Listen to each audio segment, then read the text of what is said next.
multilogement se faisant en ville, donc les opérations immobilières ont vocation à se faire en ville. Mais est-ce que toutes les villes camerounaises accueillent des opérations de promotion immobilière? On dira oui en les séparant, parce qu'il y a ce qu'on appelle la promotion immobilière publique par l'État, à travers les programmes gouvernementaux qui sont faits dans les 10 régions, et ça se fait comme ça. Mais maintenant, il y a la promotion immobilière privée. Vous savez, quand le privé va s'impliquer dans un secteur d'activité, il faudrait bien que la rentabilité s'invite. C'est ce qui justifie, pardon, que la promotion immobilière se fasse dans des villes principales telles que Yaoundé, Douala et les banlieues, Kribi dans une certaine mesure, peut-être un peu Bafoussam. Voilà, donc les privés sont plus enclins à aller dans ces villes-là que d'aller dans d'autres villes. Voilà ce que je pourrais dire sur ce point-là. Les avantages mis à disposition des promoteurs immobiliers par le gouvernement camerounais sont nombreux. Il y a d'abord le dispositif fiscal qui a été président de la loi de finances de 2013, à savoir la notion de zone franche industrielle, les zones économiques, qui font des programmes de construction de logements, des opérations économiques également. Donc, mais il faut que cela soit concret parce que c'est assez complexe dans la mise en œuvre, dans la mesure où il faut passer par des conventions avec le CARPA, avec l'API, j'entends pas là l'Agence de promotion des investissements. Il y a tout un ensemble de procédures et de process qu'il faut, n'est-ce pas, des conditions qu'il faut remplir pour bénéficier de ces dispositifs fiscaux. Le MINDU, qui, à travers un mécanisme qui a été mis en œuvre depuis 2012, porte son appui aux promoteurs immobiliers qui respectent un certain cahier des charges. Ça veut dire les promoteurs immobiliers qui accordent à leur programme une bonne part au social. Environ 60 à 70% de leur programme sont orientés, n'est-ce pas, vers le social. Alors cela bénéficie dans le cadre d'une convention, un MOU qui est signé avec le ministère de l'Habitat, n'est-ce pas, du financement, qui concerne les infrastructures d'approche telles que l'apport d'électricité, l'eau, puis les routes et tout ce que cela peut avoir également. Donc les appuis de cette nature-là sont également mis à disposition des promoteurs immobiliers.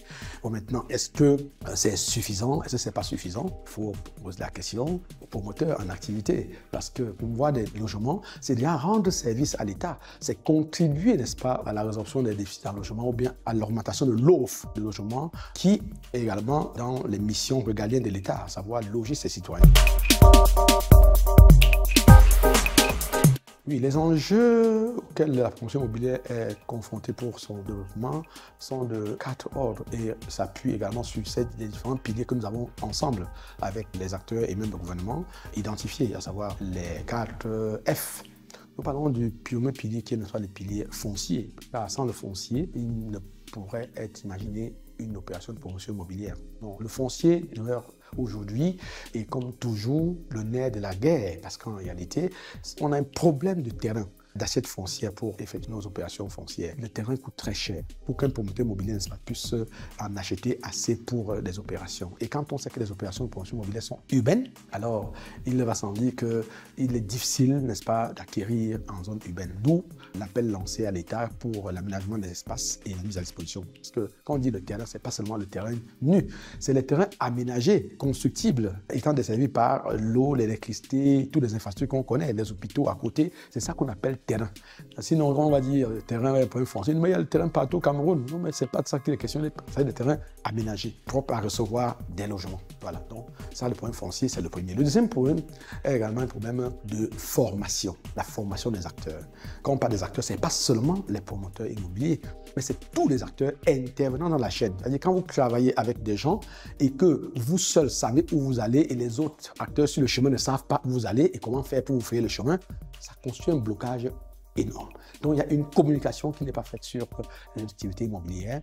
Il y a une formation, une capacité des acteurs qui n'est pas garantie, que ce soit depuis le sommet, les architectes même, d'autres acteurs tels que les géomètres, experts et les urbanistes devraient pouvoir apprendre à travailler en synergie. Et que dire, n'est-ce pas, des autres acteurs qui sont les financiers pour aboutir à la troisième contrainte, qui est la contrainte financière, c'est du financement. Parce que quand on a pu maîtriser foncier et qu'on a des rudiments de formation, de compétences en ce qui concerne ce qu'on veut faire, se pose maintenant le problème du financement, la disponibilité des financements. Il n'y a que le crédit foncier qui est l'institution de financement du secteur immobilier à des taux acceptables. Mais le crédit foncier ne dispose pas d'assez d'argent pour financer tous les promoteurs immobiliers, toutes les opérations de promotion immobilière. Parce qu'on a besoin de plus d'argent lorsque l'on veut faire des logements qu'on va destiner à la location location-accession, par exemple, c'est-à-dire faire un peu comme les gens faisaient à la SIC à l'époque, les locations-ventes. Pour faire la location-vente, il faut mobiliser l'argent, construire d'abord tous les logements avec les infrastructures d'approche et que les gens occupent avant de commencer à payer sur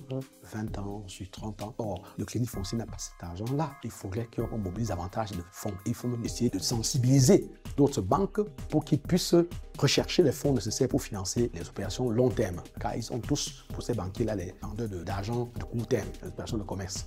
Et la quatrième contrainte, n'est-ce pas, c'est la fiscalité. La fiscalité qui est un levier extrêmement important. Si dans les opérations immobilières, on enlevait seulement la TVA, on verrait une chute drastique de l'ordre de 45% du coût du logement. Je dis seulement la TVA qui grève les opérations de promotion immobilière depuis l'acquisition foncière jusqu'à la mise à disposition du logement à l'acquéreur.